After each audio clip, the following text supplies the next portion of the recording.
En este vídeo lo que vamos a hacer es una resolución práctica de aplicación del HR en un edificio de residencial privado. Para ello vamos a utilizar una planimetría de un edificio que tenemos en el anejo 2 de la guía de aplicación del DBHR y vamos a explicarla en función de cómo ellos protocolizan ese estudio, protocolizan el uso del HR en un edificio. Para ello seguiremos esta guía que veis aquí en pantalla, en la que primero vamos a hablar de una introducción, en la que explicamos cómo sería esa documentación en plano, y lo que vamos a ir viendo, pues veremos que tiene una simbología y pues, cómo leer esa simbología. Después hablaremos de las exigencias que según el HR nos pide ruido interior y ruido exterior en tipo de edificio pues, que estamos estudiando. Después haremos la descripción del edificio, en la que definiremos el uso del mismo y zonificaremos en función de unidades de uso y recintos habitables y protegidos. Y después le pediremos la exigencia de aislamiento acústico, por un lado de la zona de vivienda y por otro lado de los recintos de instalaciones, subdividiendo los recintos, las zonas de vivienda y recintos de instalaciones, pues en el ruido aéreo, el ruido de impacto, y en el ruido aéreo separaremos entre lo que nos demanda para los diferentes recintos y lo que nos demanda para diferentes elementos constructivos, sabiendo que la diferencia entre ellos es que el ruido aéreo entre recintos depende de medición in situ y el ruido aéreo aplicable a elementos constructivos depende de los datos que tengamos de ese elemento constructivo en función del CEC, del catálogo de elementos constructivos, o de ensayos de laboratorio, que un poco es lo que recoge el CEC.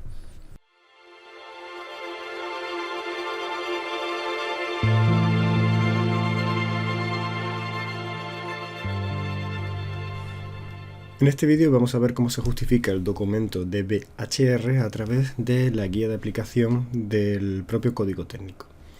Lo que vemos en pantalla es el anejo 2 de la guía de aplicación, en la que podemos encontrar pues, los diferentes apartados y subapartados que tiene ese anejo 2. Nosotros donde vamos a acceder, donde vamos a entrar, es en la parte de edificios de uso residencial, y veremos cómo se justifica un bloque plurifamiliar de vivienda uso residencial privado. Nos vamos a acercar ahora al A.2-6 y vamos a desarrollarlo. Antes de ir al bloque vamos a pasar por la parte de introducción. En la introducción nos dice o nos llama la atención sobre una serie de elementos, como por ejemplo que ellos lo que en este anejo 2 lo que hacen es indicar valores mínimos de diseño aplicable. Es decir, lo que vamos a encontrar en toda la documentación recogida numéricamente son valores de exigencia que se nos pide para algunos cerramientos o alguna zona, y esos valores de exigencia van a ser siempre valores mínimos. Durante todo el anejo veremos cómo se ha seguido una secuencia, la misma que hemos visto en los vídeos anteriores para la cumplimentación del HR. Empezamos por la zonificación y la identificación de las unidades de uso, y a través de esa identificación empezamos después con la justificación de las exigencias que nos pide el HR. Para esto, en la documentación que veremos ahora un poquito más adelante, sobre todo en la planimetría, se ha desarrollado con una serie de gráficos como estas flechas que veis en pantalla, en la que nos van indicando, pues por ejemplo, en la primera sería las que son de color rojo y las que son de color azul, indican aislamiento de recinto y elementos constructivos de carácter obligatorio, y las que son de color verde son lo mismo pero de carácter recomendable, no obligatorio. Son circunstancias que no recoge la norma, pero que sabemos que por decisión del promotor, proyectista, etcétera, pues pueden justificarse en base a la experiencia o en base a una exigencia de confort.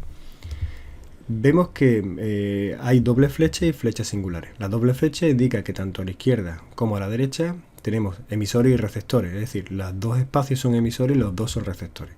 La que hay una flecha en la que tiene una única dirección, tenemos en esta zona el emisor y en esta zona tendríamos el receptor, igual que pasa con las otras flechas de una dirección. Las flechas rojas indican exigencia de aislamiento acústico a ruido aéreo. La flecha azul a ruido de impacto. Y luego la verde se vuelve a repetir, ¿no? La doble flecha de dimensión mayor es ruido aéreo, y la flecha singular, la flecha más delgada, es ruido de impacto. Lo que ya hemos dicho, que la verde sería recomendado.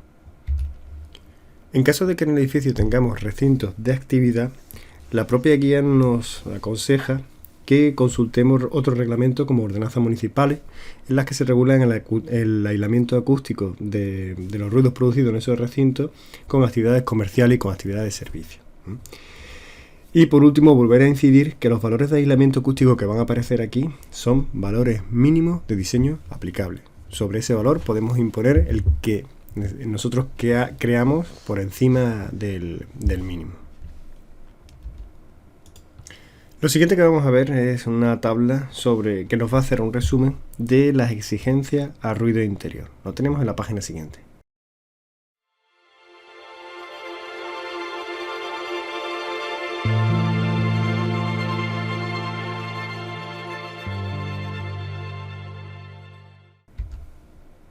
En esta tabla vemos cómo tenemos, en función de los recintos a los que se le está exigiendo, o sea, a los que se le está pidiendo un aislamiento acústico, y los recintos emisores que están produciendo el ruido. Y los tipos de ruido que se les exige ese aislamiento. A ruido aéreo, por un lado, en la primera columna, y a ruido de impacto en la siguiente columna. Vemos que, por ejemplo, para recintos protegidos, si el recinto emisor es cualquier recinto de unidad de uso diferente, pues se le pide un aislamiento a ruido aéreo de 50 decibelios A.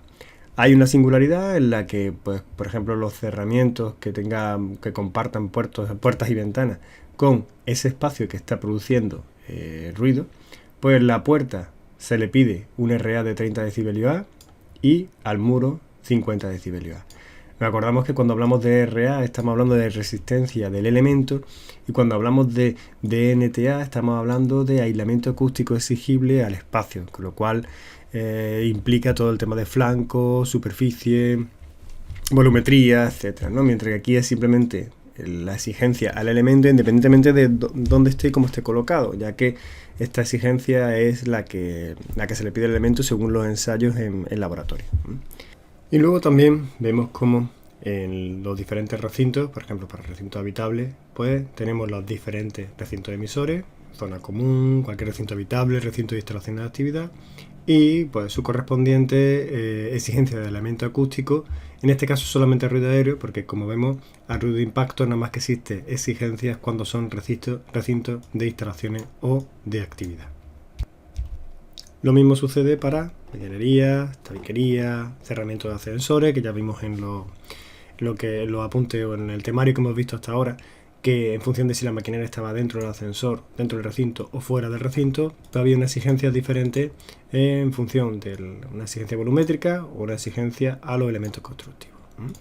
Y lo mismo con los conductos de ventilación. Hay que decir que esta exigencia tanto de cerramiento de ascensores como de conductos de ventilación se les pide cuando estos elementos están en contacto con recintos habitables o protegidos. Si no estuviesen en contacto y si estuviesen totalmente aislados, pues no habría que exigirle esta reducción acústica.